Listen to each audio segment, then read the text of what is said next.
हमने बल टॉपिक बढ़िया तरीके से कंप्लीट कर लिया था और उसके बाद में एमसीक्यू क्वेश्चन किए थे। एमसीक्यू क्वेश्चनों की 2 क्लासें हुई हैं कि ज़्यादा क्वेश्चन होने के कारण मैंने ऐसा नहीं सोचा कि टाइम पास कर कर, वरना मैं करवाने को 30-40 क्वेश्चन करवा कर एमसीक्यू कंप्लीट करवा सकता था। परंतु जब तक एमसीक्यू क्वेश्चनों से पूरे टॉपिक का निचोड़ नहीं निकलता ना, तब तक स्वाद नहीं आता भी। ठीक है, तो मैंने 30-40 क्वेश्चन पीछे वाली क्लास में एमसीक्यू की करवा दिए। ये एमसीक्यू की दूसरी क्लास है। ठीक है, इसके अंदर बचे हुए क्वेश्चन देखेंगे, उसके अंदर पीछे जो प्रीवियस ईयर्स में आए हुए क्वेश्चन देखे थे, इसमें जो क्वेश्चन देखेंगे वो एनसीईआरटी बेस्ड क्वेश्चन है सारे के सारे। मैं आपको दिखा देता हूँ, ये सारे के सारे बाहर वाले ये क्वेश्चन वगैरह हैं। ये देखो, सारे के सारे न्यूमेरिकल जो मैंने थ्योरी पढ़ाई थी वहां बल के अंदर जो कुछ न्यूमेरिकल वगैरह या अंकित क्वेश्चन नहीं करवाए थे, तो वो क्वेश्चन मैं यहाँ लेके आया हूँ आपके लिए। ये पेपर एनसीईआरटी बुक के क्वेश्चन उठाए हुए हैं भी ऐसे कैसे, के ऑप्शन भी इसीलिए नहीं दिए हुए क्योंकि ये प्रश्न एनसीईआरटी के अंदर आए हुए हैं, तो हम इनको देखेंगे एक एक करके। चलो, तो क्वेश्चन नंबर 1 से शुरू करते हैं। बल वह कारक है जो, बल क्या होता है अभी, बल ये वही होता है कोई गतिशील वस्तु को स्थिर कर दे रोक के, और कोई स्थिर वस्तु को क्या कर दे, गतिशील कर दे, और गतिशील वस्तु को क्या कर दे, स्थिर कर दे। कोई वस्तु स्थिर हुई है, उसको मैंने धक्का देकर बल दिया और लगाया उस पर, वो गतिशील हो गई। ठीक है, और कोई वस्तु अगर गतिशील है तो उस पर ब्रेक लगाए जैसे गाड़ी के, तो क्या हुआ, गाड़ी रुक गई, मतलब बल लगाकर उसको रोक दिया हमने। तो बल वह कारक है जो स्थिर वस्तु को गतिशील बनाता है और गतिशील वस्तु को स्थिर बनाता है। बल द्वारा मैं इस पर इतना बल लगाऊं कि वस्तु को मैं इसको दबा भी सकता हूँ, वस्तु की आकृति में परिवर्तन भी कर सकता हूँ। तो बल एक ऐसा कारक होता है, ध्यान रखना। न्यूटन की गति का पहला नियम यही कहता है ना कि जब तक वो वस्तु पर बाह्य बल कार्य नहीं करता है, तब तक वो वस्तु स्थिर है तो स्थिर रहने का प्रयास करती है, और गतिशील है तो गतिशील रहने का प्रयास करती है। तो बताओ, बल वह कारक है तो स्थिति में क्या करता है, परिवर्तन करता है, गतिशील को स्थिर बनाता है, स्थिर को क्या बनाता है, गतिशील बनाता है।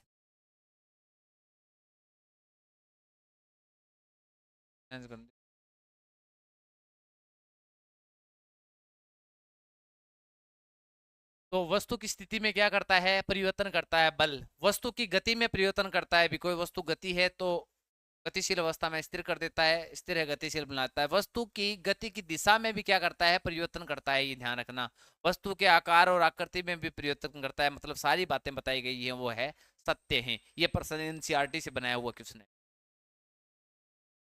शुष्क मौसम में ऊनी वस्त्रों को समेटते समय कभी कभी चिंगारी के साथ चढ़ चढ़ की आवाज आती है।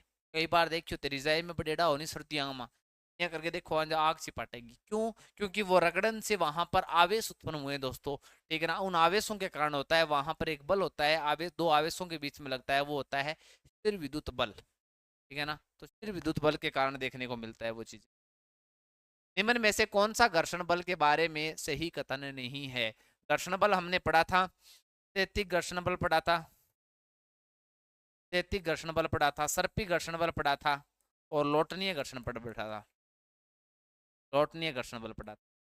इन तीनों घर्षणों में सर्वाधिक जो मान होता है ना वो स्थैतिक घर्षण का होता है, उसके बाद में सर्पी घर्षण का, और सबसे कम मान होता है वो लोटनीय घर्षण बल का होता है। कोई चीज को लुढ़का रहे हैं ना, तो दोस्तों के बीच में वस्तु को लुढ़का रहे हैं, तो वस्तु और सतह के बीच में जो घर्षण बल लगता है उसको लोटनीय घर्षण बल कहते हैं। कोई वस्तु को खिसका रहे हैं, तब जो बल लगता है पृथ्वी और वस्तु के बीच में, सर्पिक घर्षण बल कहते हैं। स्थैतिक घर्षण बल, जब वस्तु रुकी हुई है और उस पर हम बल लगा रहे हैं, रुकी हुई वस्तु के बीच में जब सतह और वस्तु के बीच में जो घर्षण लगता है उसको स्थैतिक घर्षण बल कहते हैं।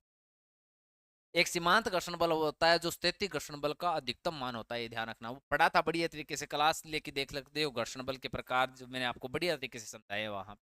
तो देखो घर्षण के बारे में, घर्षण वह बल है जो संपर्क में दो सतहों की सापेक्ष गति का क्या करता है, विरोध करता है, गति का विरोध करता है। वह घर्षण बल जो किसी सतह पर चलने या फिसलने का कार्य करता है। कोई सतह पर चल रहे हैं या किसी को खिसका रहे हैं तो स्लाइडिंग घर्षण बल या स्थैतिक वो सर्पी घर्षण बल, ठीक है, कहलाता है। मशीनों के घर्षण ऊर्जा का अवयव तथा टूट फूट का कारण होता है। ध्यान रखना, मशीनों में क्या किए जाते हैं, घर्षण को कम करने के लिए ग्रेस वगैरह किया जाता है ना, ग्रीस वगैरह किया जाता है, तो इससे टूट फूट हो सकती है भी, खुरदरा ज़्यादा होंगे तो। ठीक है, रोलिंग घर्षण स्लाइड घर्षण बल की तुलना में अधिक होता है। रोलिंग घर्षण बल, मुझे बताओ, लोटनीय घर्षण बल का मान सर्पी घर्षण बल से अधिक थोड़ी होता है। कि कथन गलत है, तो लास्ट वाला डी गलत है। चलो तो अगला क्वेश्चन देखो, बर्फ पर चलना कठिन क्यों होता है? क्योंकि बर्फ पर चलते हैं, या जैसे केले के छिलके पर हम फिसल जाते हैं, क्योंकि वहां पर घर्षण बल का मान क्या होता है? घर्षण बल का अभाव होता है, या घर्षण बल क्या होता है? कम होता है।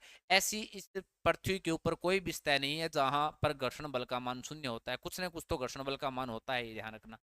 ठीक है, ये कलर दिखाई नहीं दे रहा है क्या रे? ये ठीक दिख रहा है। इसके बाद में देखो, दो पिंडों के बीच गुरुत्वाकर्षण बल उन दो पिंडों के बीच की दूरी के व्युत्क्रमानुपाती होता है, वर्ग के व्युत्क्रमानुपाती होता है। हमने अफ बराबर दो पिंड m1 और m2 द्रव्यमान के पढ़े थे, तो अफ बराबर g m1 m2 बटा r स्क्वायर, ये पढ़ा था गुरुत्वाकर्षण का सार्वत्रिक नियम। इसमें मैंने पढ़ा था बल होता है वो उन दोनों वस्तुओं के द्रव्यमान के गुणनफल के समानुपाती होता है, और दोनों वस्तुओं के बीच की दूरी के वर्ग के व्युत्क्रमानुपाती होता है, तो वर्ग के व्युत्क्रमानुपाती होता है। एक वस्तु का भार पृथ्वी की सतह पर मापने पर 10 न्यूटन आता है। ध्यान रखना, द्रव्यमान से पृथ्वी पर ले जाएं, किसी वस्तु को चंद्रमा पर ले जाएं, द्रव्यमान हमेशा क्या रहता है? फिक्स रहता है, और भार का मान होता है ना, वो बदलता रहता है। क्योंकि भार वास्तव में होता क्या है? वो होता है एक तरीके से गुरुत्वीय बल ही क्या होता है? बाहर होता है, और भार का मात्रक होता है न्यूटन। मैंने द्रव्यमान और भार को बढ़िया तरीके से समझा रखा है भी, एक एक पॉइंट एनसीईआरटी आरबीएससी बुक से जाकर क्लास से ले सकते हो भी। ठीक है, तो ये ध्यान रखना कि जो भार होता है ना, भार भार का सूत्र होता है एम जी। क्या होता है? M G. द्रव्यमान को उस जो जहां पर जिस पिंड के अंदर है ना, उस पिंड के गुरुत्वीय त्वरण को, और अगर हम गुणा कर देते हैं द्रव्यमान को, तो वहां क्या निकल के आ जाता है? उस वस्तु का बाहर निकल के आ जाता है। तो भार डब्ल्यू बराबर क्या होता है? वेट बराबर एम जी। ये होता है भार का फॉर्मूला। भार का मात्रक होता है न्यूटन। अब ये ध्यान रखना, ये जी का जो मान होता है ना, वो अलग अलग पिंड का अलग अलग होता है। जैसे पृथ्वी का गुरुत्वाकर्षण बल का गुरुत्वीय त्वरण का मान होता है, चंद्रमा का होता है, ध्यान रखना, चंद्रमा का गुरुत्वीय त्वरण का मान होता है ना 1/6 होता है पृथ्वी की तुलना में। पृथ्वी के ऊपर 10 है ना, तो चंद्रमा पर 10 क्या होगा? 6 होगा, 1 पॉइंट समथिंग। ठीक है, 6वां भाग होता है चंद्रमा पर। मुझे बताओ, ये जो भार होता है वो गुरुत्वीय त्वरण पर तो निर्भर करता है ना, इस पर निर्भर करता है। तो मुझे बताओ, भार होता है वो अगर पृथ्वी पर 6 न्यूटन की अगर कोई वस्तु होगी ना, तो चंद्रमा पर वो 1 न्यूटन की हो जाए, 6/6। ठीक है, अब मुझे बताओ, पृथ्वी पर इतना है, चंद्रमा पर 10/6 ना हो जाएगा, तो ये 1.67 न्यूटन निकल गया। एक लिफ्ट के किसी व्यक्ति का प्रत्यक्ष भार वास्तविक भार से कम होता है जब लिफ्ट, ये ध्यान रखना, कई बार आप देखो भी गाड़ी में चढ़े डावा और ऊंचो सो टिब्बो आवे बेरो गाड़ी नीचे जावे, अपन ये लगे नहीं, अपन हल्का हल्का। याद रखना तरीको है वो, अगर लिफ्ट से नीचे जाते हो ना, तो आपको वजन, आपका भार कम प्रतीत होता है। लिफ्ट में ऊपर जाते हो ना, जब एक त्वरण से जब वेग बढ़ रहा है या घट रहा है, त्वरण उत्पन्न होना जरूरी है, तब आपको वास्तविक भार बढ़ता हुआ प्रतीत होता है। लिफ्ट का मैंने कॉन्सेप्ट आपको समझाया था। ये कोई व्यक्ति होता है, ठीक है, पर हमेशा नीचे की ओर क्या लगता है? नीचे की ओर डब्ल्यू बराबर एम जी, ये लगता है भार बल नीचे की ओर लगता है। इसके विपरीत ऊपर की ओर हमेशा प्रतिक्रिया बल कार्य करता है, आर प्रतिक्रिया बल कार्य करता है। अब बात करते हैं, जब लिफ्ट है वो एक समान वेग v वेग से गति कर रही है, वहां ए का मान 0 है, एक समान वेग से अगर गति कर रही है ना, त्वरित गति नहीं, एक समान वेग से ऊपर जा रही है नीचे जा रही है, तब हम देखते हैं कि उसका जो बाहर है, आभासी बाहर है, उसमें क्या कमी या अधिकता नजर आएगी आपको। ठीक है, तो आप ये मानिए, ए त्वरण है, तो परिणामी बल होता है ना, जैसे ये कोई वस्तु ऊपर लग रहा है, ये ऊपर की ओर आर लग रहा है, नीचे की ओर एम जी लग रहा है।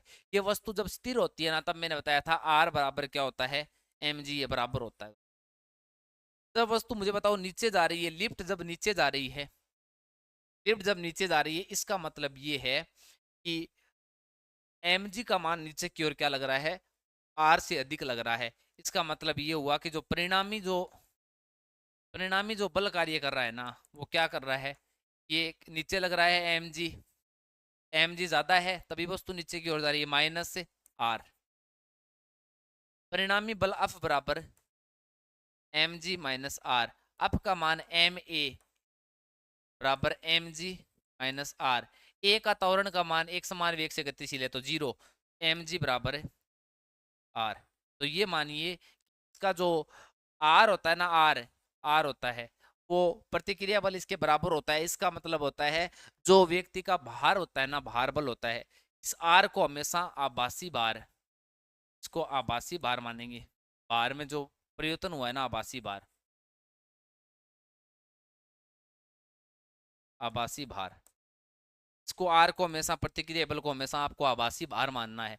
भार में भार होता है वो बाद में कितना हो गया, तो आर, तो मुझे बताओ बाद में कितना हो गया, आर का मान एम जी, पहले भी एम जी था भार, अब भी कितना है, एम जी है। ठीक है, तो अगर ये ए त्वरण से जा रही है भी लिफ्ट, अगर ए त्वरण से जा रही है, बात करते हैं, ये है ऊपर की ओर आर बल कार्य कर रहा है, नीचे की ओर एम जी बल कार्य कर रहा है, और ये ए त्वरण से क्या जा रही है, ए त्वरण से क्या जा रही है, लिफ्ट नीचे की ओर जा रही है।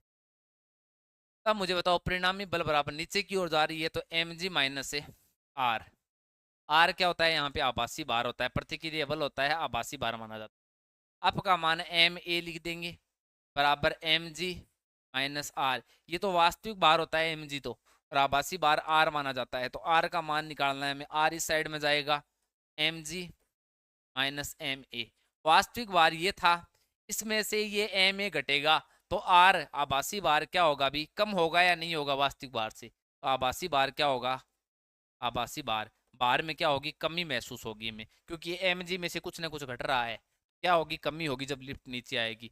जब लिफ्ट ऊपर जा रही है ना, जब लिफ्ट ए त्वरण से क्या जा रही है, ऊपर जा रही है, तब एम ए, तो मुझे बताओ इस आर में से ये घटेगा ना, क्योंकि वो ज्यादा है ना, तभी तो वस्तु ऊपर जा रही है, तो आर माइनस है एम जी, तो ये आर इधर जाएगा, एम जी प्लस है एम ए, आर इधर रहेगा, एम जी इस साइड में जाएगा। अब मुझे बताओ वास्तविक भार था ये था, इसमें कुछ ना कुछ जुड़ रहा है, इसका मतलब है आभासी भार में जो होता है ना, आभासी भार होता है वो बढ़ता हुआ उसको क्या लगेगा, महसूस होगा। ठीक है, तो ये मैंने आपको वैसे बढ़िया तरीके से समझा दिया है अभी। मान लीजिए कि कोई लड़का 10 मीटर प्रति सेकंड की नियत चाल से क्या कर रहा है, से चल रहा है, मेरी गो राउंड झूले पर सवारी कर रहा है। मुझे बताओ मेरी गो राउंड झूला क्या होता है, अभी आपने पार्क वगैरह में देखा है क्या, मेले वगैरह में ऐसा एक झूला होता है, जैसे बीच में अक्स होती है, इस तरीके से यहाँ हो गया गोल झूला होता है, तो इस तरीके से घूमता है अभी, और उसके साथ साथ है ना, जैसे ये यहाँ पर बैठा है, ये भी साथ साथ घूमेगा, और ये इस तरीके से घूमता है। ठीक है ना, तो उसमें जो हमने पढ़ा था मेरी गो राउंड में कौन सी गति होती है, अभी अपने अक्ष पर घूमता है, तो घूर्णन गति भी होती है, और घूर्णन गति के साथ साथ घूर्णन भी करता है, और वर्तीय गति भी मानी जाती है। इसमें कौन सी गति मानी जाती है, वर्तीय गति, एक वर्त में घूमता है। ठीक है, तो मेरी गो राउंड में वही होती है। अब मुझे बताओ ये एक वर्तीय गति है, और वर्तीय गति पर आप मुझे बताओ, हमेशा वर्तीय गति एक त्वरित गति होती है या नहीं होती, क्यों, क्योंकि उसके वेग है ना, वेग वेग हमेशा परिवर्तित होता रहेगा। अगर वेग क्या होता है, वेग बराबर होता है चाल प्लस दिशा, तो चाल कभी भी नियत हो, चाल नियत होने के बाद भी वेग में परिवर्तन होगा, क्योंकि उसकी दिशा में क्या होता है, हर बिंदु पर परिवर्तन होता है, स्पर्श रेखा की दिशा में, उसकी दिशा होती है ना, प्रत्येक बिंदु पर स्पर्श रेखा खींचेंगे उसकी दिशा में ही होती है। तो मुझे बताओ नियत चाल दे रखी है या नियत वेग नहीं दे रखा, क्योंकि वेग तो नियत होता ही नहीं है वर्तीय गति में, तो नियत चाल होने के बाद भी हम ये कह सकते हैं कि ये त्वरित गति का क्या है, एक उदाहरण है। डेयरी में प्रयोग किए जाने वाले दूध से क्रीम को अलग करने के लिए, ये मैंने बताया था, अपकेंद्रीय जो बल होता है ना वो कार्य करता है। वॉशिंग मशीन होते हैं, कपड़े धोते हैं, वहां भी ये बल कार्य करता है, अपकेंद्रीय बल। निम्न में से असंरक्षित बल का उदाहरण है, एक होता है संरक्षित बल, एक होता है असंरक्षित बल, ध्यान रखना। तो एक संरक्षित बल का मतलब क्या होता है, संरक्षित बल, संरक्षित बल होता है वो जो पथ होता है ना, पथ उस पर निर्भर निर्भर न करके इसके प्रारंभिक और अंतिम बिंदु पर निर्भर करता है। असंरक्षित बल होता है वो पथ पर निर्भर करता है, किस पर निर्भर करता है, पूरे पथ पर निर्भर करता है। तो संरक्षित बल ध्यान रखना, एक तो गुरुत्वाकर्षण बल हुआ, एक स्थिर विद्युत बल हुआ, या एक चुंबकीय बल हुआ, या आपको विद्युत चुंबकीय बल कह सकते हैं, और एक जो स्प्रिंग के द्वारा जो बल लगता है वो मुख्यतः ये दो ही उदाहरण आपको ध्यान रखने हैं। ये दो उदाहरण, एक जो प्रत्यास्थ जो बल होता है ना, प्रत्यास्थ बल, ये तीन बल होते हैं, ये संरक्षित बल होते हैं। और जो घर्षण बल होता है ना, घर्षण बल होता है वो, और एक श्यानता होती है, श्यान बल होता है, श्यान बल, ये और घर्षण बल होते हैं वो हमेशा असंरक्षित बल के उदाहरण है, ध्यान रखना। प्रकृति में मूलभूत कणों में सबसे प्रबल कौन सा होता है? सबसे दुर्बल तो गुरुत्वाकर्षण बल होता है, 1 नंबर पर सारा हूं दुर्बल। ये बाद में, इसके बाद में दुर्बल होता है दुर्बल नाभिकीय बल, 2 नंबर पे ये होता है, 3 नंबर पर ये होता है। सबसे प्रबल बल होता है प्रबल नाभिकीय बल, आप सीधे ही नाभिकीय बल के नाम से जानते। ग्रह गति के केपलर के नियम किस पर आधारित? केपलर ने 3 नियम दिए थे। पहले नियम में तो उन्होंने ये बताया था कि कोई भी ग्रह, कोई भी उपग्रह होता है वो किसी, जो कोई भी ग्रह होता है वो सूर्य के चारों ओर चक्कर लगाता है ना, तो वो दीर्घवृत्ताकार कक्षा में चक्कर लगाता है, गोल नहीं लगाकर क्या लगाता है, दीर्घवृत्ताकार कक्षा में चक्कर लगाता है। केपलर ने दूसरा नियम बताया कि जब सूर्य के चारों ओर ये दीर्घवृत्ताकार कक्षा में कोई ग्रह वो चक्कर लगाता है ना, तब वो एकांक समय में, जितना भी समय है, जैसे टी समय है, टी समय में इतना क्षेत्रफल तय कर रहा है यहाँ पे, और यहाँ पर पास है, तो ये जो टी समय के अंदर है ना, ये क्षेत्रफल क्या होता है, बराबर होता है, चाहे वो पास में हो या सूर्य के दूर हो। यहाँ पर क्षेत्रफल थोड़ा ज्यादा तय कर लेगा, तो पर क्षेत्रफल ज्यादा तय कर लेगा, फिर भी ये क्षेत्रफल दोनों क्या होते हैं, ये लंबा ज्यादा हो गया, ये चौड़ा ज्यादा हो गया, तो ये क्या होते हैं, क्षेत्रफल क्या होते हैं, बराबर होते हैं। ये केपलर का द्वितीय नियम कहता है। केपलर का तीसरा नियम कहता है कि r⁻³ समानुपाती होती है टी स्क्वायर की, आवर्त काल के। उसकी जो दूरी होती है ना ग्रह की, उससे उसकी क्यूब, और उसमें जो एक पूरा चक्कर में जो समय लगता है ना, उसकी स्क्वायर की क्या होती है, समानुपाती होती है। ये मोटा मोटी बता दिया बढ़िया तरीके से मैंने, केपलर के नियम एक ही क्लास में करवाए हुए हैं एकदम। एनसीईआरटी और आरबीएससी से एक एक लाइन लिखाई है मैंने आपको, वो पढ़ने के बाद में क्वेश्चन भी गलत नहीं होगा। और ये भी मैंने बताया था कि ग्रह की गति के नियम होते हैं ना, वो टाइको ब्राहे के प्रयोग पर आधारित है, ये ध्यान रखना। ये इसके गुरु था टाइको ब्राहे, ये एनसीईआरटी बुक से प्रश्न है भी। एक कार किसी कगार से गिरकर 0.5 सेकंड में धरती पर आ जाती है, परिकल्पना में सरलता के लिए जी का मान इतना है। तो इसने 3 क्वेश्चन पूछे, एनसीईआरटी बुक से हो ये क्वेश्चन, आप देख लेना। मैं आपको बताता हूँ, मैंने ये बार बार बता दिया कि 3 समीकरण होती है गति की, उस पर न्यूमेरिकली आंक की क्वेश्चन पूछा जाता है, भी ध्यान रखना। एक होती है v बराबर u प्लस 80, एक होती है s या हाइट अच मान सकते हैं ut प्लस 1/2 80 स्क्वायर, और एक होती है v square minus u square बराबर as। 3 समीकरणों पर बहुत बार परीक्षाओं में प्रश्न पूछते। जब वस्तु ऊपर जाती है ना, तो एक स्थान पर आपको जी काम में लेना है, ऊपर जाती है नीचे जाती है तब एक स्थान पर जी काम में लेंगे। जब वस्तु ऊपर जा रही है ना, तो जी का मान हमेशा नेगेटिव लेना है आपको। जब वस्तु नीचे आ रही है ना, तो जी का मान हमेशा पॉजिटिव लेना है। बार बार बता चुका हूँ ये चीजें मैंने, गति वाले में भी 1-2 प्रश्न आए थे तब मैंने बताया था। एक यहाँ से यहाँ तक, यहाँ पर जाने में जितना टी समय लगता है ना, तो यहाँ पर आने में भी आपको न्यूमेरिकल में टी समय ही मानना है, ये ध्यान रखना। ये न्यूमेरिकल में ये काम आएंगी ये चीजें आपको जो बता रहा हूँ। अगर कोई वस्तु मुक्त रूप से नीचे गिर रही है, तो वहां एक स्थान पर जी मानना है, तय पर जी का मान 9.8 होता है, वही आपको लेना है। अभी वस्तु ऊपर जा रही है नीचे जा रही है, तो अगर वस्तु फास्ट में कोई गाड़ी चल रही है, वो अगर ब्रेक मार देती है, इसका मतलब है अंतिम वेग वहां पर क्या हो जाता है, हो जाता है। प्रारंभिक वेग अगर दिया हुआ नहीं हो तो उसको मान शून्य मानेंगे। अधिकतम ऊंचाई की बात करते हैं, तो अधिकतम ऊंचाई पर अगर कोई वस्तु अधिकतम ऊंचाई से नीचे गिराई जा रही है, तो वहां u और v का मान, अधिकतम ऊंचाई पर u और v का मान हमेशा शून्य माना जाता है, ध्यान रखना। ठीक है, ये मानकर क्वेश्चन कर लेना, भी सोल्व हो जाएंगे सारे के सारे। अब देखते हैं इसके अंदर क्या पूछ रखा है आप।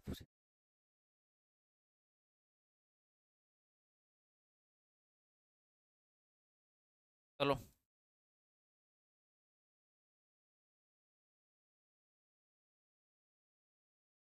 तो देखते हैं क्वेश्चन के अंदर क्या है। बहुत इजी प्रश्न है ये भी। मैंने ये बातें बता दी, इतनी ध्यान में रखना, 1-2 बातें और आएंगी वो बता दूंगा। समय आपको टी का मान दे रखा है 0.5 सेकंड ले।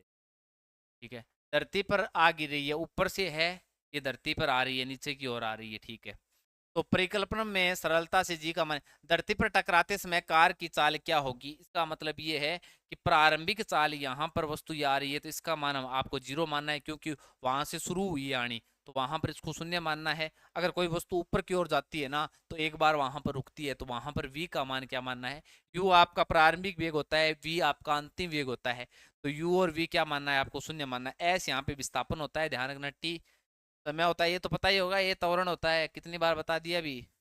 ये जिसको पता नहीं है, इसका मतलब उन्होंने पीछे वाली क्लास से नहीं ली बढ़िया तरीके से। तो टी आपको दे दिया, यू यहाँ से प्रारंभिक वेग 0 माना है, नीचे जा रही है, यहाँ पर अंतिम वेग क्या होगा जब ये यहाँ पर गिर रही है उस समय वेग पूछा है, ठीक है। और जी का मान आपको दे दिया, वस्तु नीचे आ रही है तो प्लस का 10 काम में लेंगे। टी आपको दे रखा है, यू आपको दे रखा है, वी का मान याद करना है, इस सूत्र से याद कर लो, यू दे रखा है, ए और टी दे रखा है, वी का मान यहाँ क्या जाएगा, काट लियो टापरो, टाइम लागो मैं काट दूंगा, काट लियो। 0.5 सेकंड के दौरान इसकी औसत चाल क्या होगी, 0.5 सेकंड के दौरान यहाँ पर वो आ जाएगी तो उसकी औसत चाल क्या होगी। औसत चाल आपको प्रारंभिक वेग यू दे रखा है प्लस आपको वी दे रखा है, और यू और वी में आपको 2 का भाग दे देना है, वहां औसत चाल निकल के आ जाएगी या औसत वेग निकल के आ जाएगा, ध्यान रखना, ठीक है ना। औसत चाल क्या होती है, वैसे तो होती है कुल दूरी बटा कुल समय, पर क्या होता है जब एक समान रूप से वेग बढ़ रहा है या एक समान रूप से वेग घट रहा है ना, तो प्रारंभिक और अंतिम आपको वेग दे दे तो दोनों को जोड़ के 2 का भाग दे दोगे तो वहां औसत चाल या औसत वेग आपका निकल जाएगा। तो u प्लस वी बटा 2 दे दे, यू भाग ये निकल जाएगा, टावरो औसत चाल निकल जाएगी। उसके बाद में धरती से कंगार कितनी ऊंचाई पर, ये अच ऊंचाई आपसे पूछ ली। अब मुझे बताओ v u का मान दे रखा है, v का मान भी आप यहाँ निकाल लोगे, इतने मान आपके पास हैं। हाइट ऊंचाई ज्ञात करनी है, मतलब विस्थापन ज्ञात करना है, s का मान ज्ञात करना है, u t, u का मान है, t का मान है, a का मान है, t का मान है, यहाँ रखते ही इसकी क्या आ जाएगी, ऊंचाई आ जाएगी। रख लियो, अरे जोड़ बाकी गुणा भाग तो आंता होगा जवानो, ठीक है। एक वस्तु को ऊर्ध्वाधर दिशा में, ऊर्ध्वाधर नाम आ जाए ना तो ये मानना कि ऊर्ध्वाधर दिशा में ऊपर की ओर फेंका जाता है, तो यहाँ पर जो यू वी का मान है ना वो 0 होगा, ऊर्ध्वाधर नाम आते ही। ये कन्फर्म ही है, सारे सवालों में ही है, मैं आपको बता दूंगा सवालों के अंदर, देखना, क्योंकि मैंने बता दिया अधिकतम ऊंचाई पर आपको यू और वी सामान्यतः मेरिकल होते हैं, वहां पर 0 ही मानना है। जब वस्तु नीचे से ऊपर जा रही है, ऊपर से नीचे, एक वस्तु को ऊर्ध्वाधर दिशा में ऊपर की ओर फेंका जाता है, वह 10 मीटर की ऊंचाई तक पहुंचता है। ये ऊंचाई दे दी कितनी मीटर, 10 मीटर। अधिकतम कितनी ऊंचाई तक पहुंचता है, 10 मीटर। तो अधिकतम ऊंचाई पर v का मान 0 मानना है। परिकल्पना कीजिए कि वस्तु कितनी वेग से ऊपर की ओर फेंका गया था। u का मान आपको ज्ञात करना है, g का आपको मान लेना है 10, जी का मान 10 लेना है। अब मुझे बताओ वस्तु ऊपर की ओर जा रही है तो आप जी का मान -10 लोगे, -10 लेकर सरल करोगे ना मीटर प्रति सेकंड, तो यार तब आपके सही उत्तर आएंगे भी। तो जी का मान आपके पास है, मतलब ए का त्वरण का मान आपके पास है ही, बी का मान आपके पास है ही, अच हाइट ऊंचाई 10 है ही, इसका मतलब है पहला क्या है, वी बराबर यू प्लस 80। समय आपके पास नहीं है, इसका मतलब है इसमें तो समय चाहिए आपको, तो इसमें वी और यू आपके पास याद करना है, तो आप ऐसा करोगे एस बराबर यू टी प्लस 1/2 80 स्क्वायर। इसके अंदर भी टी समय चाहिए जो कि अपने पास है नहीं, तो तीसरी समीकरण देखो, V square minus U square बराबर 2as। एस विस्थापन ऊंचाई आपके पास दे रखी है, ए त्वरण का मान -10 है ही, और v का मान है ही, u का मान यहाँ से आप याद कर लोगे भी, ठीक है। तो u का मान याद कर लोगे। वस्तु द्वारा उच्चतम बिंदु पर पहुंचने पर किया गया समय, अब u का मान याद करके यहाँ u का मान रख दोगे, यहाँ v का मान आपके पास है 0, a का मान है, यहाँ से t का मान याद कर लोगे। कितना सरल प्रश्न है, मैं जी चीज़ें बताई हैं, 4-5 चीज़ें भाई ध्यान में रखनी है। ये टाइप का प्रश्न आप पहली गति में भी कर चुके हैं 2-4 प्रश्न। एनसीईआरटी किताब है भी यहाँ देख लियो, खोल के देख लियो, सारा प्रश्न मिल जाएगा, बारला मरला सारा करवा दिया, बड़ी जोर को नहीं आया। थ्योरी में पढ़ाई दी एनसीईआरटी ने, खोल थे तो भी काम चल रहा है, पर मैं तो यहाँ खोल के पढ़ो बान, मेरे लो पढ़ गया एनसीईआरटी किताब पढ़ो, बहुत बढ़िया समझ में आएगी और भी ज़्यादा। चांदी का अपेक्ष घनत्व 10.8 है, तो मुझे बताओ अपेक्ष घनत्व कितना है, तो अपेक्ष घनत्व का सूत्र क्या होता है मुझे बताओ। आपेक्षिक घनत्व वस्तु का घनत्व बटा जल का घनत्व, यही पढ़ के आए थे ना, आपेक्षिक घनत्व का ये सूत्र होता है। तो आपेक्षिक घनत्व दे रखा है आपको 10.8 है। वस्तु का घनत्व है, वस्तु का घनत्व है आपको क्या करना है, ज्ञात करना है, ये ज्ञात करना है। और जल का घनत्व कितना दे रखा है, 103 दे रखा है, तो ये आप ज्ञात कर लोगे भी, ठीक है। तो आपेक्षिक घनत्व है, ये ज्ञात कर लोगे, ये इस साइड में जाकर गुणा में चला जाएगा, ठीक है। यहाँ पर आ जाएगा वस्तु का घनत्व, कितना इजी प्रश्न है। यदि दो वस्तुओं के बीच की दूरी को आधा कर दिया जाए तो उसके बीच में गुरुत्वाकर्षण बल किस प्रकार बढ़ेगा, बाहर वाले प्रश्नों में से ये प्रश्न भी। अगर बीच की दूरी को आधा कर दिया जाए, ये पहले ही पढ़ चुके हैं, आर स्क्वायर है, बीच की दूरी को आधा कर दिया जाए तो मुझे बताओ ये 1/2 है, स्क्वायर कर देंगे तो बट्टे में क्या आएगा, 1/4 आएगा। मुझे बताओ एक तो जी m1 m2 बट्टा आर स्क्वायर, पहली तो ओ एफ बराबर बल। अब बल को मान किए जी m1 m2, आर के स्थान पर के लिख दियो r/2, आधो कर दियो r/2 की स्क्वायर। अब बताओ जी m1 m2 बट्टा आर स्क्वायर बट्टा 4, अब इनके लिख सकूँ जी m1 m2 बट्टा आर स्क्वायर और 4 ऊपर आ जाओ तो गुणा में 4। अब मैंने ये बताओ टाबरो, और वो तो सेम है ही, वो कितना गुणा हो गया रे, 4 गुणा हो गया ना, तो मुझे बताओ बल कितना गुणा हो जाएगा, 4 गुणा हो जाएगा। सभी वस्तुओं पर लगने वाला गुरुत्वीय बल उसके द्रव्यमान के समानुपाती होता है, फिर एक भारी वस्तु हल्की वस्तु के मुकाबले तेजी से क्यों नहीं गिरती। ये बात इन्होंने ये बताई है कि जब कोई वस्तु को एक समान ऊंचाई से गिराया जाता है निर्वात के अंदर, तो यहाँ पर गिराया जाता है तो ये समान समय भारी वस्तु है वो जल्दी क्यों नहीं गिरती, क्योंकि भारी वस्तु का वैसे द्रव्यमान है तो ये जल्दी गिरनी चाहिए। पर हमेशा ध्यान रखना, यहाँ नीचे की ओर लगने वाला जो गुरुत्वीय जो त्वरण है ना, उसका मान g m/r²। गुरुत्वीय त्वरण का मान है वो किसी वस्तु के द्रव्यमान पर निर्भर न करके उस पिंड के द्रव्यमान पर और उसकी त्रिज्या पर क्या करता है, निर्भर करता है। तो वस्तु का कितना भी द्रव्यमान हो, समान रूप से पृथ्वी उसको आकर्षित करती है, ये ध्यान रखना। तो ये वस्तु अगर निर्वात में हो तो यहाँ पर समान रूप से पहुंचेंगी, परंतु वायु के अंदर होता है ना, वायु के अंदर आपने रुई डाली है ऊपर से और पत्थर डाला है समान द्रव्यमान का, रुई है ना वो अधिक समय बाद में पहुंचेगी, पत्थर जल्दी पहुंचेगा। क्यों? क्योंकि रुई पर है ना वायु का प्रतिरोध क्या लग रहा है, ऊपर की ओर अधिक लग रहा है, ठीक है, इस पर प्रतिरोध कम लग रहा है तो ये पहले पहुंच जाएगा वो बात। यदि चंद्रमा पृथ्वी को आकर्षित करता है तो पृथ्वी चंद्रमा की ओर गति क्यों नहीं करता। मैंने ये बताया था आपको कि ध्यान रखना, गुरुत्वाकर्षण बल होता है ना वो दो पिंडों के बीच में लगता है, दोनों पिंडों का आपस में समान रूप से वो आकर्षित करते हैं, लगने वाला बल का मान समान तथा विपरीत दिशा में होता है। ये पूछ रहा है कि पृथ्वी चंद्रमा की ओर गति क्यों नहीं करता, ये पृथ्वी ये चंद्रमा की ओर गति क्यों नहीं करता, ये पूछ रहा है।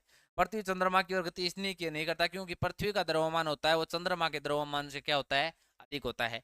इसका एम द्रव्यमान अधिक होने के कारण, द्रव्यमान अधिक होने के कारण इसमें जो त्वरण का मान होता है दोस्तों, अप बराबर एम ए, बल का मान तो समान होता है, एम बट्टे में चला जाएगा, यहाँ से ए निकल के आएगा और यहाँ भी यही निकल के आएगा, अप बराबर एम ए, अप बट्टा एम बराबर ए। अब मुझे बताओ यहाँ पर पृथ्वी का द्रव्यमान अधिक होगा तो ये जो इस त्वरण क्या उत्पन्न होगा, त्वरण कम उत्पन्न होगा, तो इसमें त्वरण कम उत्पन्न होगा और इसमें क्या होगा, द्रव्यमान का मान कम होगा तो त्वरण अधिक उत्पन्न होगा। तो ये ध्यान रखना, इसकी तुलना में इसका द्रव्यमान अधिक होने के कारण और त्वरण कम होने के कारण ये इसकी ओर क्या नहीं करता, गति नहीं, पृथ्वी चंद्रमा की ओर गति।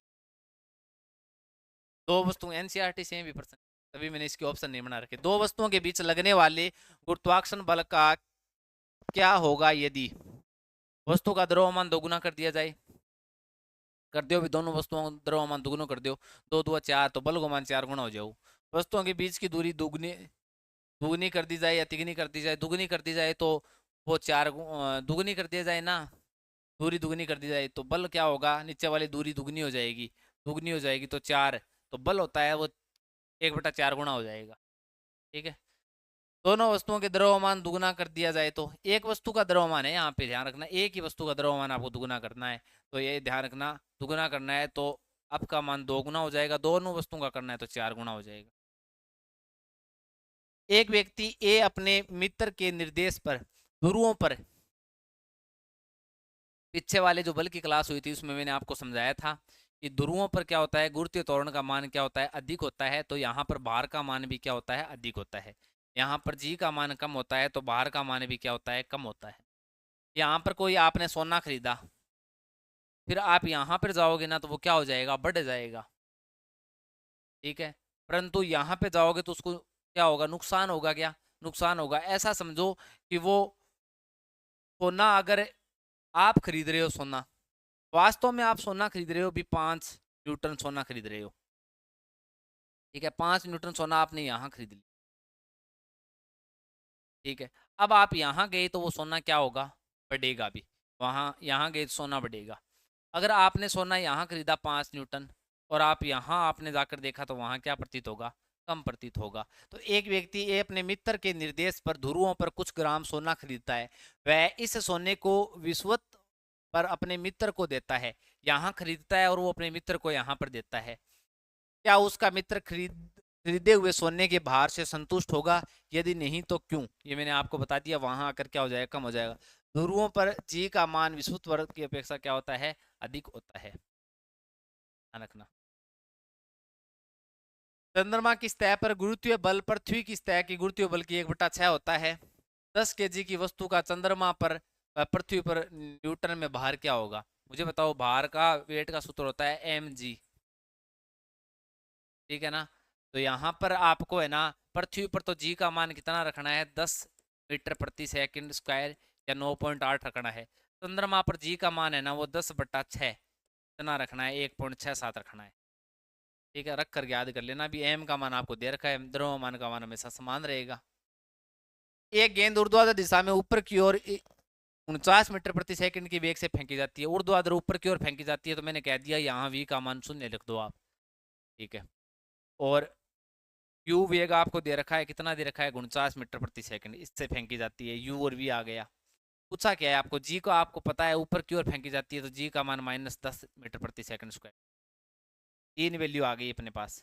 अब कुछ भी पूछ ले, अधिकतम ऊंचाई अच का मान पूछा है तो वो दूसरी गति का समीकरण। पृथ्वी की सतह पर वापस लौटने में लिया गया कुल समय, ऊपर से यहाँ तक जाने में आप समय याद कर लेना, फिर यहाँ से यहाँ तक आने में समय भी समान लगता है। तभी मैंने कहा था कि जाने में और आने में समय हमेशा क्या लगता है, समान लगता है दोस्तों।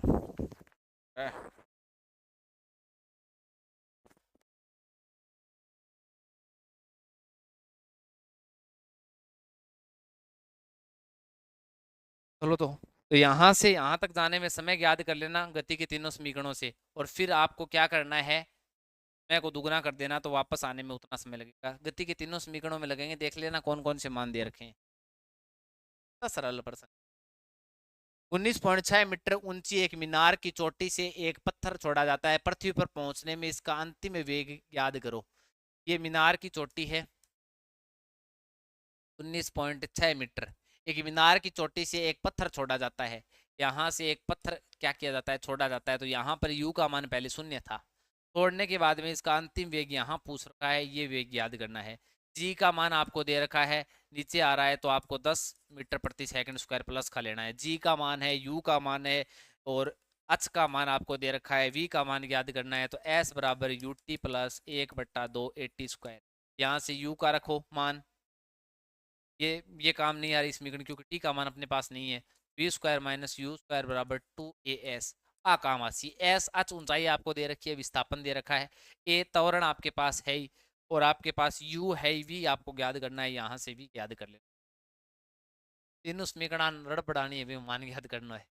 कोई पत्थर ऊर्ध्वाधर दिशा में ऊपर की ओर, अरे ऊर्ध्वाधर दिशा में ऊपर की ओर आ गए तो यू को मान 0 रख दिया पहले, तो और वी को मान 0 रख दिया, एक आपने अगर मान आ गया।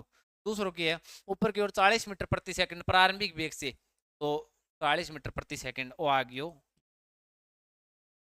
जी को मान अपन दे रखियो अगला, वही मानना अपन। ऊपर की ओर फेंकी जाए तो माइनस को मानना है अपन, तीन माइनस को ने लियो, रोड़ो बात जाओ, ध्यान रखियो।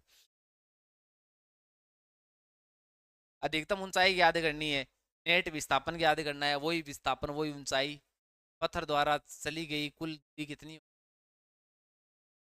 ठीक है। तो ऊपर जाता है, अगर ऊपर से वापस आता है तो दूरी दुगनी हो, वरना ऊपर ऊपर का पूछा है तो अच को मान याद करना, टावर कर लियो, ठीक है। तीनों अच और ऐसे एक ही है विस्थापन, ठीक है। कोई पत्थर 100 मीटर की किसी मीनार की चोटी से गिराया जाता है और उसकी समय कोई दूसरा पत्थर 25 मीटर प्रति सेकंड की वेग से ऊर्ध्वाधर दिशा में ऊपर की ओर फेंका जाता है। बहुत शानदार क्वेश्चन है ये, एनसीईआरटी बुक का बाहर वाले प्रश्नों में शानदार प्रश्न है। अगर आप इसको सीधा निकालने लग जाओगे ना, गति की पहली दूसरी और तीसरी समीकरण तो बहुत और लिख रहे हो। वो यहाँ कहना चाहे आए के इतनी ऊंची चोटी है, 100 मीटर ऊंची, आ कितनी है, 100 मीटर ऊंची। उसी समय कोई ऊपर से कोई पत्थर फेंका जाता है यहाँ से नीचे की ओर, और एक नीचे से ऊपर की ओर फेंका जाता है, जिसका यू वेग दे रखा है आपको 25 मीटर प्रति सेकंड, ये वेग दे रखा है। तो ये मिलेंगे कहाँ पर, ये पूछा है। ऐसा मानते हैं हम, यहाँ से ये x दूरी पर यहाँ पर ये मिल जाते हैं, और t समय के बाद में क्या होता है, वो मिल जाते हैं। यहाँ से t समय के बाद में मिल जाते हैं, समय t होता है, t समय के बाद में, तो यहाँ से दोनों को साथ फेंका तो t समय के बाद में, तो इतना समय और इतना समय समान है ना, समय यहाँ पे समान समय के बाद में मिल जाते हैं। ये दूरी कितनी होगी, ये 100 माइनस से x मान ये होगी। ये ध्यान रखना दोस्तों कि टी समय बाद में मिलते हैं ना, कितने समय बाद में मिलते हैं,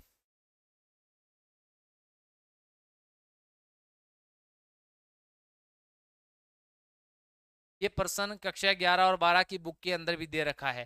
तो अगर आपको समय निकालना है ना, यहाँ पे ध्यान रखना, टी का मान याद करना है, तो आप हमेशा ऊंचाई में नीचे से फेंकी गई वस्तु का यू है ना, प्रारंभिक वेग, नीचे से कोई वस्तु फेंकी गई उसका भाग दे दोगे तो मान निकल जाएगा। वरना ये सवाल आप गति के प्रथम द्वितीय तृतीय नियम कर लियो, मैं प्रथम द्वितीय तृतीय नियम लगाया करियो, 3 पेज भरिया भी, ये बाद में समझ में आयो, यहाँ तो पार कौन पड़ा है। फिर मैंने ये ट्रिक देखी थी कि ये जब नीचे से यू वेग से कोई वस्तु फेंकी जाती है, अधिकतम ऊंचाई दे रखी है, ऊपर से कोई वस्तु उसी समय गिराई जाती है ना, तो वो है ना कितने समय बाद में आपस में मिलेंगी। तो हाइट में आप भाग दे दीजिए, प्रारंभिक वेग का 25 का भाग दे दीजिए, तो 25 चौकुन 4 सेकंड के बाद में मिले, मात्रक सेम होने चाहिए। मीटर सेकंड और हमेशा के जी इनका संबंधी होता है ना, एक पद्धति में मात्रक रखने कैसे भी रखना। ये तो समय निकल के आ गया। अब ये पूरा फेंका गया प्रकलन कीजिए कि दोनों पत्थर पत्थर कब तक और कहाँ मिलेंगे, कितनी दूरी पर मिलेंगे, ये और पूछ लिया। चलो आप ये कह दिया 4 सेकंड के बाद में मिलेंगे, क्या कह दिया, 4 सेकंड के बाद में मिलेंगे। तो ये मिलेंगे कितनी दूरी पर, ये दूरी पूछिए इन्होंने, कितनी दूरी पर मिलेंगे, यहाँ से कितनी दूरी होगी, ऊपर से कितनी दूरी होगी, ये पूछिए।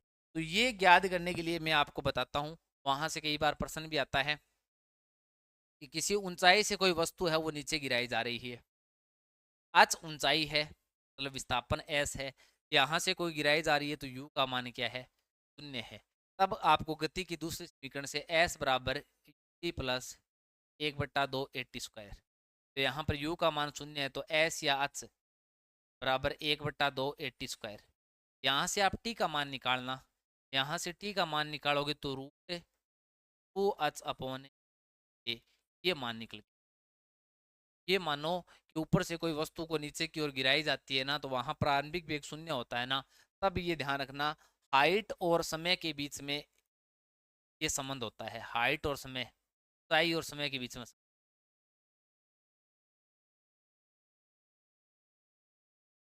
ऊंचाई और समय के बीच में। अब ये क्वेश्चन को ऐसे पूछता है कई बार कि ये यहाँ से समान ऊंचाई से दो वस्तुएं गिराई जाती है, एक समान ऊंचाई से दो वस्तुएं क्या होती हैं, गिराई जाती है। आपको समान ऊंचाई नहीं देकर ये कह देगा ये तो 10 मीटर ऊंचाई से गिराई जाती है, एक 5 मीटर ऊंचाई से गिराई जाती है, ठीक है।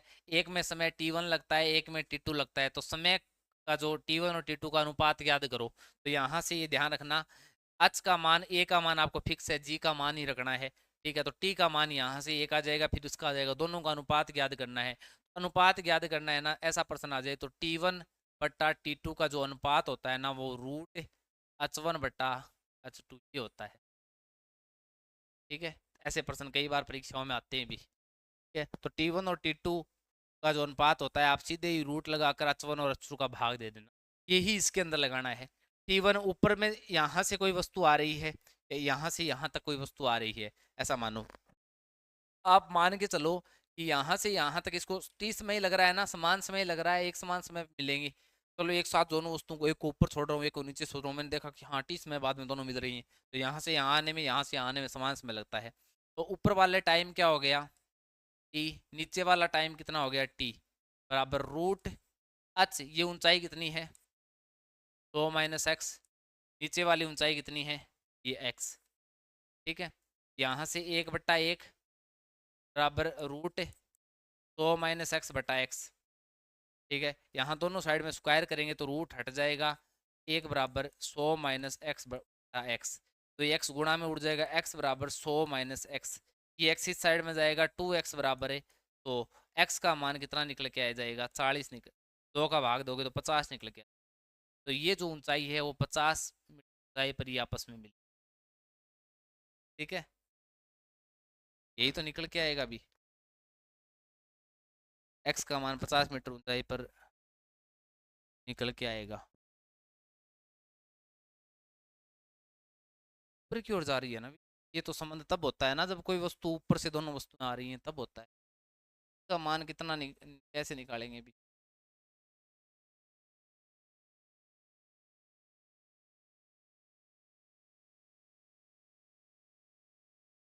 दोनों का स्क्वायर करेंगे तो x बराबर प्लस एक्स का मान 50 निकल के आएगा। तो बात सेट को नहीं हुई। ये तो तब लगाते हैं ना जब दोनों वस्तुएं ऊपर से आ रही है, एक तो नीचे से जा रही है, दिमाग में नहीं। तो फिर इसमें आपको काम में लेना वही पड़ेगा भी। न्यूटन की गति का पहला द्वितीय तृतीय नियम से निकालोगे इनको।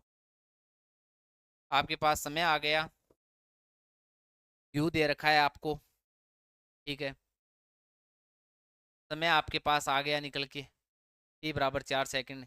यू आपको दे रखा है, ये वस्तु यहाँ से यहाँ तक जा रही है। एक बार ट्राई करते हैं, v बराबर u प्लस 80, ठीक है। v का मान, यहाँ पर v का मान क्या रखेंगे, यहाँ से यहाँ पर वस्तु रुकेगी थोड़ी, ये तो चलती रहेगी ना, ऊपर से आएगी वो भी चलती। v square minus U square, S बराबर यू टी प्लस 1/2 80 स्क्वायर। यहाँ पे देखते हैं ऊंचाई, ये ऊंचाई हमें याद ही करनी है। यू का मान हमें दे ही रखा है 25 × 4, समय हमें दे रखा है 4 सेकंड, प्लस 1/2, ए का मान हमें क्या मानना है, -10 मानना है।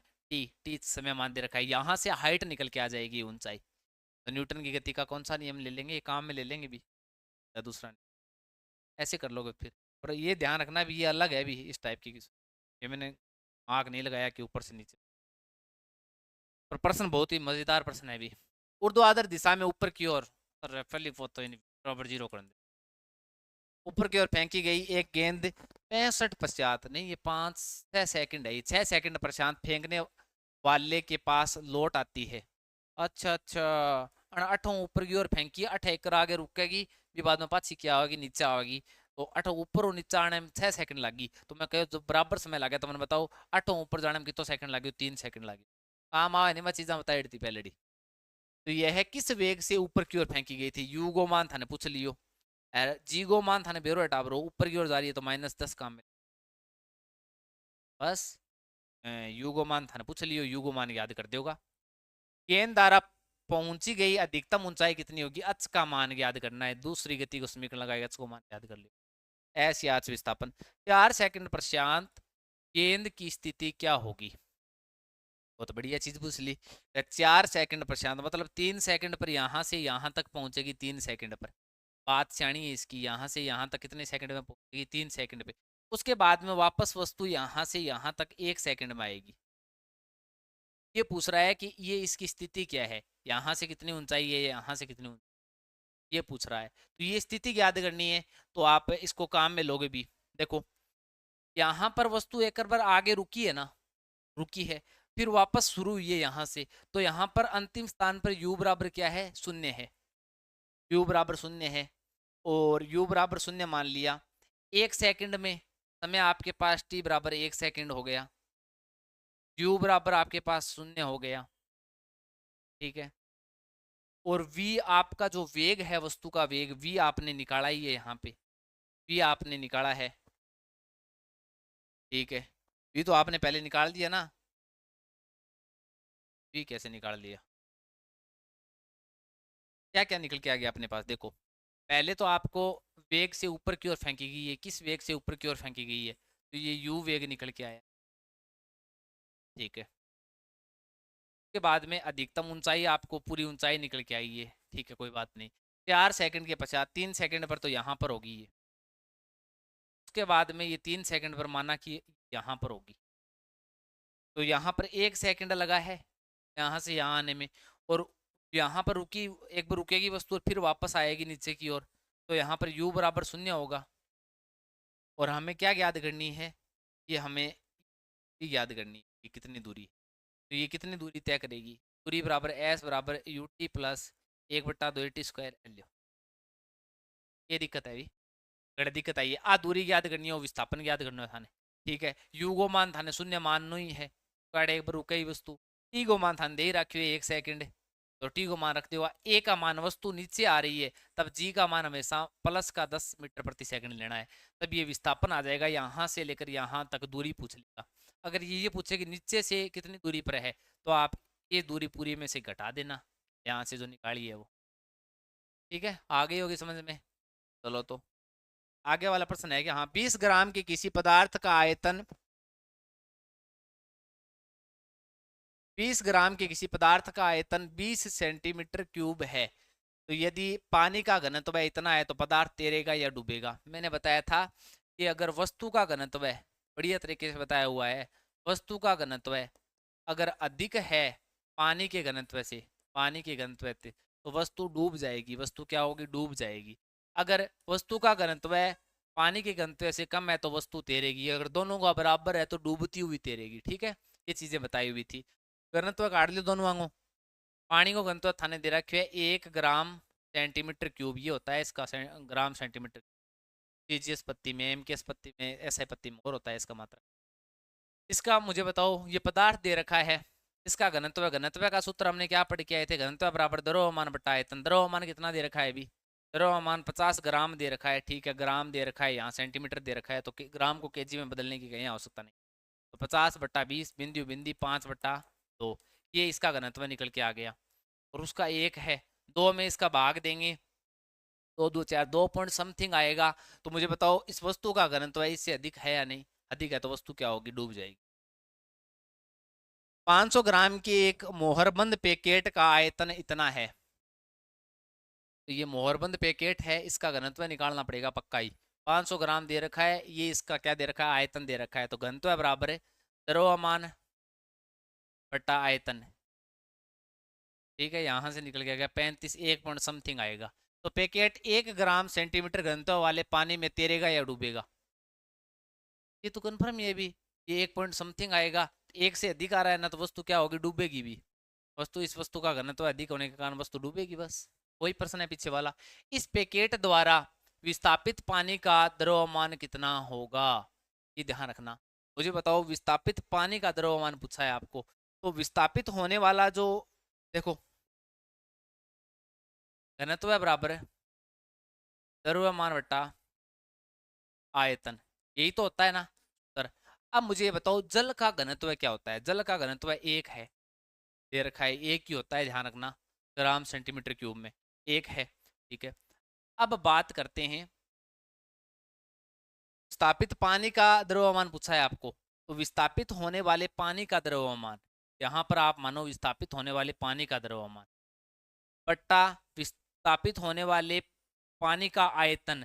अब मुझे बताओ, वो वस्तु उस जल के अंदर डूबेगी, तो उस वस्तु का आयतन या उस वस्तु द्वारा जो विस्थापित होने वाले जल का जो आयतन है वो बराबर होगा ना। तो यहाँ पर क्या होगा?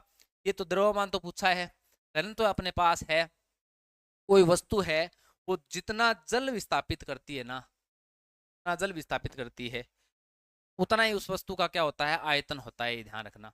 और ये कॉन्सेप्ट हमने उस यहाँ पर उतना ही होता है भी। ठीक है, तो यहाँ पर इस आयतन के स्थान पर उस वस्तु का ये आयतन रख देंगे भी, वस्तु का आयतन रख देंगे। वस्तु का आयतन कितना है? 350, 350 द्रव्यमान बराबर घनत्व 1।